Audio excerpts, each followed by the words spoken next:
पानी भरा हुआ है। हाँ बेटा,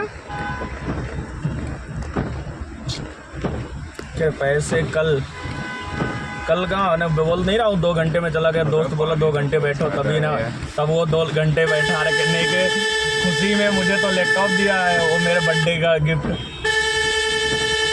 है।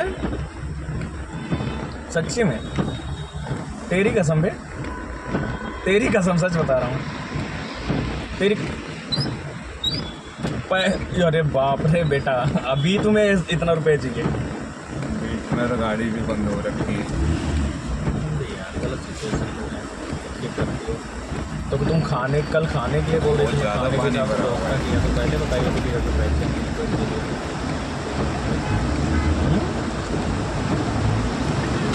बेटा।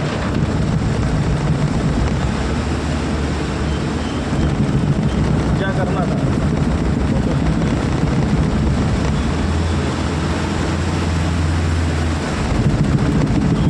35,000 रुपये हो तब काम पूरा हो, ऐसा क्या होगा?